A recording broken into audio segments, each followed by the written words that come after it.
हुकूमत के पास बिल्कुल रूम नहीं है कि वो आवाम को इसमें रिलीफ दे सके, और न सिर्फ आवाम को रिलीफ दे सके बल्कि मुल्क में मईशत का पहिया किस तरह चलेगा इसके भी इम्कानात बहुत वाज़ेह नहीं हैं। इस वक्त सूरत हाल वही है कि मुल्क डिफ़ॉल्ट से कहते हैं कि बचा हुआ है, लेकिन अभी मुल्क को डिफ़ॉल्ट के ख़तरे से बिल्कुल बाहर निकालने के लिए पाकिस्तान को बहुत कुछ करने की ज़रूरत है। पाकिस्तान में इंडस्ट्रीज़ को चलाना है, पाकिस्तान में जो माशी हवाले तो अपनी जगह, माशरती हवालों से जो कुछ हमें करना है उसकी तरफ हमारी सोच ही नहीं है। तो इन तमाम मामलों पे बात करेंगे। टैक्स के अहदाफ कैसे हासिल किए जाएंगे, आवाम पर बोझ किस तरह से नहीं पड़ेगा, IMF के प्रोग्राम में हम लोग मौजूद हैं तो IMF की अपनी कंडीशंस हैं, फिर जो पाकिस्तान को डेट सर्विसिंग कर दी है वो इश्यूज़ अपनी तरफ मौजूद हैं, हमारे सामने मौजूद हैं। तो इन तमाम चीज़ों पे बात होगी। हमारे साथ मौजूद हैं मोहतरम जनाब जौहर कंधारी साहब, सदर हैं काटी के। सर बहुत शुक्रिया आपका। अरसलान सोमरो साहब माहिर मईशत, सर आपका भी बहुत बहुत शुक्रिया। जनाब डॉक्टर खाकान नजीब साहब माहिर मईशत, सर आपका भी बहुत बहुत शुक्रिया डॉक्टर साहब। और जनाब मोहम्मद सोहेल साहब CEO top line securities, Sohail भाई आपका भी बहुत बहुत शुक्रिया। जौहर कंधारी साहब, यानी मैं कल भी हमने जो गुफ्तगू की तो मैं बहुत सारे नंबर्स में नहीं गया, क्योंकि नंबर्स में तो हम उस वक्त जाएं जब हमें पता हो कि जी मार्जिन कहाँ है, कहाँ हम कट लगा सकते हैं और कहाँ पर हम कुछ ज़्यादा कर सकते हैं। इस वक्त तो इतनी टाइट सिचुएशन है कि एक पहाड़ जैसा हदफ है हमारे सामने, 12,000 से ज़्यादा का जो हमें टैक्स जमा करना है, और पिछले जो हमारा ट्रैक रिकॉर्ड है हमने जो अहदाफ रखे हम उसको भी मीट नहीं कर सकें। क्या स्पेस है हुकूमत के पास कि वो आवाम को भी रिलीफ दे, इकॉनमी का पहिया भी चला ले? तो जी बिस्मिल्लाहिर्रहमानिर्रहीम, बहुत शुक्रिया आपने मुद्दू किया।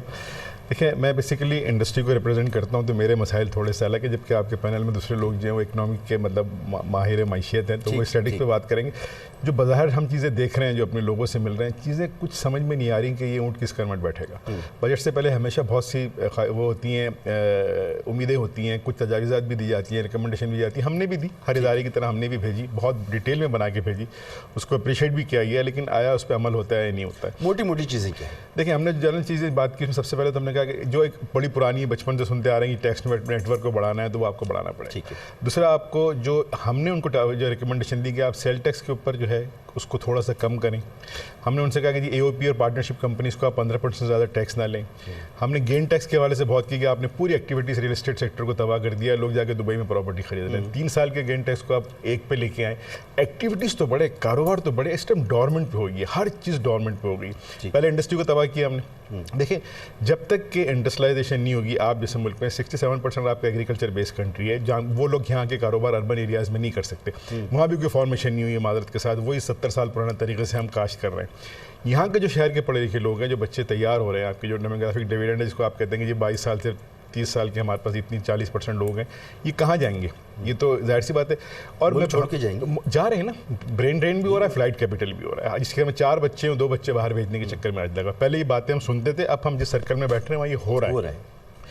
इंडस्ट्री एक वाहिद जरिया था जिससे आप लोकल मैन्युफैक्चरिंग बढ़ाते, लोगों को काम लगता। देखो ना, सर्विस सेक्टर को भी प्रमोट करने, सर्विस सेक्टर में के लिए भी तो कंडेंसिव एनवायरनमेंट चाहिए ना। हम खुश होते हैं कि जी बाहर से हमारे सऊदीया से पैसे आ रहे हैं, वहाँ से पैसे आ रहे हैं। ये तो आपकी वो हो गई तजावीज़। आपको तवक्को क्या है, हुकूमत क्या कर पाएगी? सर, मेरी तवक्को, हम इसमें एज ए इंडस्ट्री समझते हैं कि जो रिकमेंडेशन हमने बेसिक इनको बना के दी, 4-5 मोटी चीज़ें मैंने आपको बता दी हैं, जिसमें टैक्स नेटवर्क को बढ़ाना, एग्रीकल्चर सेक्टर को टैक्स में लेके आना, आपका उसके अलावा ये सेल टैक्स के रिजीम में थोड़ा सा कमी करना, प्लस गेन टैक्स का मैं तो कहता हूँ खात्मा नहीं करना, उसको 2 साल के लिए लेके आएँ।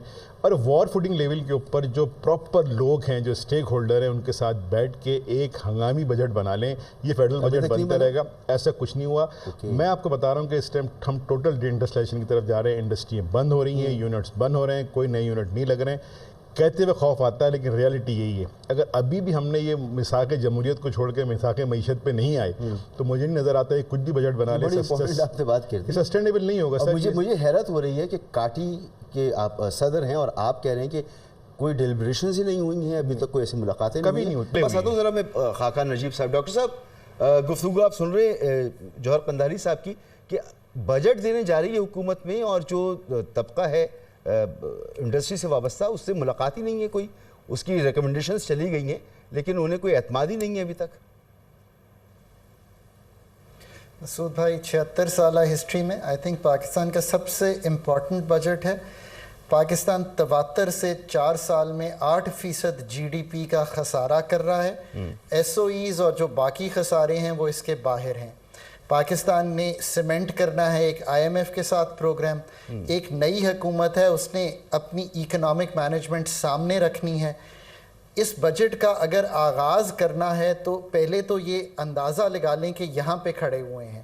نمبر 2 بات یہ ہے کہ بجٹ ہم بہت زیادہ گفتگو ساری کر رہے ہیں, اور گورنمنٹ بھی کر رہی ہے اور IMF بھی کر رہی ہے, کہ ٹیکسیشن ٹیکسیشن ٹیکسیشن.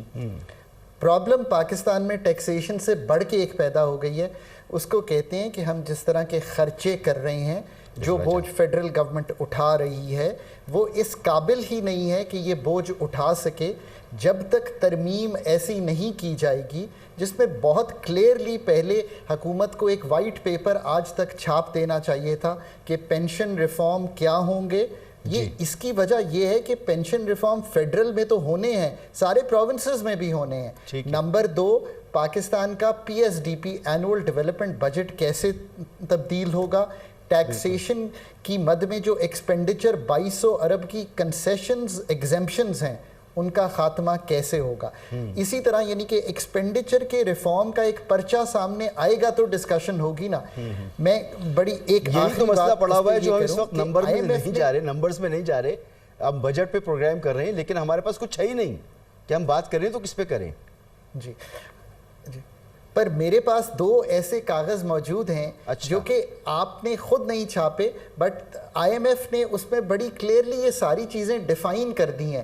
جتنی ٹیکس پہ گفتگو ہو رہی ہے, سیلز ٹیکس, پاکستان کا پرسنل انکم ٹیکس, پینشن پہ ٹیکسیشن, جس طرح اپنے ہمارے POS, یہ ساری گفتگو جو ہے ان کاغذات میں موجود ہے جو کہ حکومت کے پاس پہلے سے موجود ہیں. IMF کی 2021 کی ایک اسیسمنٹ ہے, اور ابھی فروری 2024 میں بھی ایک پرچہ حکومت کو IMF دے کر گئی ہے. آئی تھنک گورنمنٹ اور اتھارٹیز کبھی کبھی بہت سٹک ہو جاتی ہیں ایکسٹرنل ایکٹرز کے ساتھ. ڈومیسٹک ایکٹرز اور یہ جو ساری گفتگو ہے, ان کو چاہیے تھا کہ یہ گفتگو ہی تبدیل کر دیتے IMF کے ساتھ, اور شروع ہی اس بات سے کرتے کہ ہم ایکسپینڈیچر ریفارم کا بجٹ دینا چاہتے ہیں اور ٹیکس بیس کو بڑھانے کا بجٹ دینا چاہتے ہیں. اور ٹیکس گیپس جہاں جہاں ایگزسٹ کرتے ہیں یہ ہر جگہ پہ ہیں, سیلز ٹیکس میں بھی ہیں, مینوفیکچرنگ میں بھی ہیں, پرسنل انکم ٹیکس میں بھی ہیں. اس کا مطلب یہ ہے کہ جو ٹیکسز لاگو ہیں ہم ان کو ہی انفورسمنٹ کے تھرو امپلیمنٹ کریں گے.